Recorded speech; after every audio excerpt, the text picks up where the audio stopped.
how I came about being a lyricist is weird because I started out technically, like I used to write all the time, before I started going into the Rain Man thing, So I really started out just being technical, and then I got real life experience. So my thing was to tell a story and still, make it rhyme. That became pretty much how I really started. And then I started doing, these different, hidden messages in the music, just as that replaced, the technical aspect of it. And then it's just, evolved from there. So, did you hear that? He said he puts hidden messages in the music. He's basically telling you what he's doing. This guy right here, he's going to tell you why they put the hidden messages in music.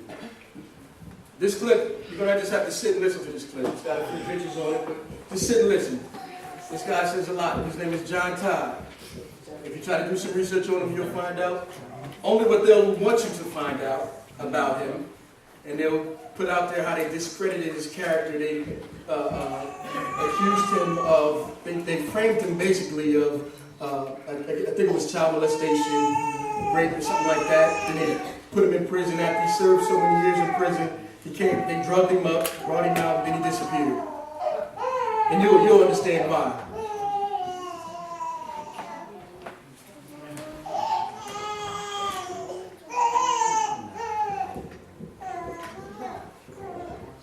I sit on a council of 13 people that take orders only from the Rothschild Tribunal in London, which they claim they take their orders directly from Lucifer.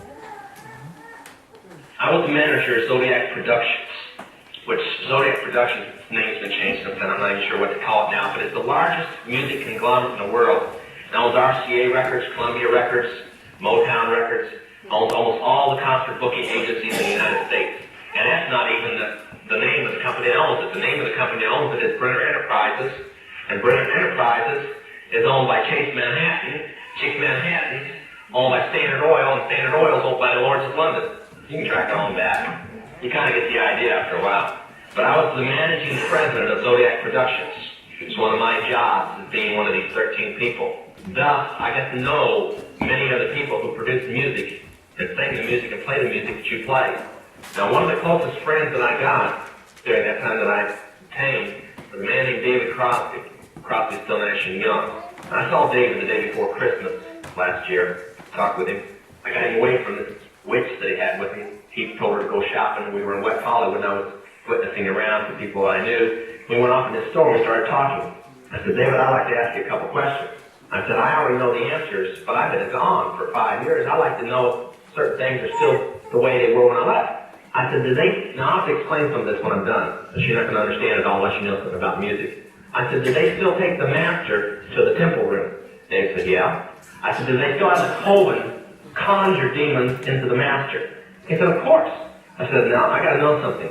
What's the main reason for rock music? He said, come on, Lance, you know what the reason is. I said, please, David, I don't want to guess. Tell me what the main reason is. He said, the same as when you were in, so that we can play spells on people that we couldn't cast spells upon. I'll explain what that means in a minute. I said, okay, one last thing. I've been hearing that you must be an initiated witch now to get a record contract. He said, that's right. He says, many of us that weren't total witches have to be witches now in order to produce music. So thank you. The master is a tape about as big as the top of this podium that looks like an overgrown 8-track that the album is cut on and is placed in a machine that produces and presses the records and the 8-tracks and cassettes that you buy. After it's been recorded, it's taken in. This is why a master is cut months in advance before it's released. On the full moon, it's taken in to a temple room about the size of this auditorium that is in every one of the major music companies. Behind locked doors up in the executive office. And it's placed on an altar sitting in the north of the room and a pentagram engraved in the floor. And 13 hand-chosen witches and wizards and a coven come in and conjure a principality or a power-up, usually Regent or something like that, and order him to tell the demons under him to follow every record and every tape coming off of that master. I tell many Christian parents, you can go home and count your kids' records, probably yours too, and count how many D's at least are there. That's too hard for you to believe? I'm sorry. That's why I do it. Now listen to me. This is why rock music is addicting. Have you ever seen kids that got rid of their music? They go around like this. They can't wait to find a rock station somewhere and they sneak off just like in a cigarette or a fix because it's addicting. That's why they can't give it up. The rest of the conversation was this. You can't cast a spell on a Christian, but you can get a Christian to cast a spell on himself. If you give the permission for the spell to work, being a Christian will block it. And rock music is not just a song. It is supernatural music which is carefully designed by their spirit guides, the familiar spirits, in the form of spells. Now, although the devil's music par is the music and God's music is the word, much of the songs are written in what we call witch language. To give you kind of an idea, many of you talk on the CB, unless you know what a smoky is, and a 10-4, and a front door and back door and rocking chair and these type of things, you don't know what you're talking about. Same with witches. When you're in the first and second level, you have to learn over 2,000 words that said by anybody else means something totally different than when you say it. Elton John has said he's never written a song or sung a song that wasn't in witch language. And I'm going to show you something. See how many kids in here will be honest and adults. How many remember and have heard at least? I ain't got to go any further than that.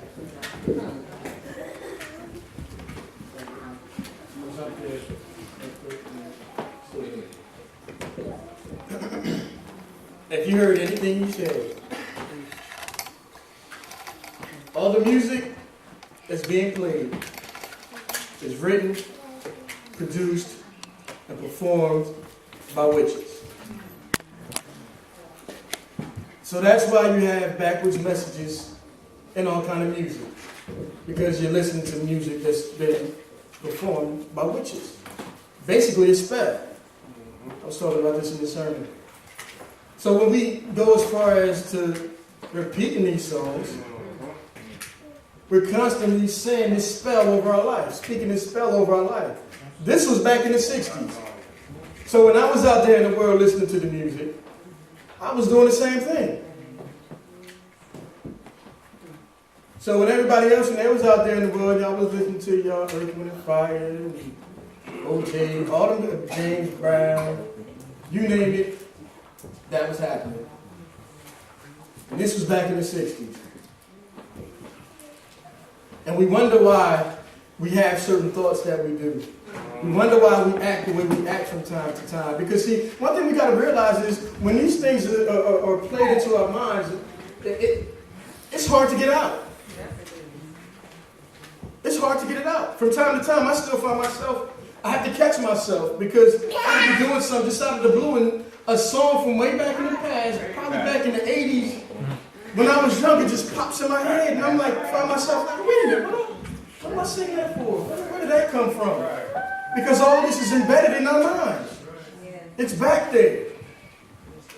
That's why it's constantly a war with the flesh. But you gotta get out the world first. Let's go to the next clip. Because after I read this, some people definitely ain't gonna like me after this.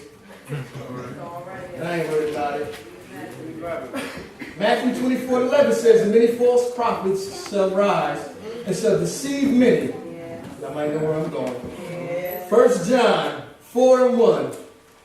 Beloved, believe not every spirit, but try the spirits whether they are of God, because many false prophets are going out into the world. Come on, talk.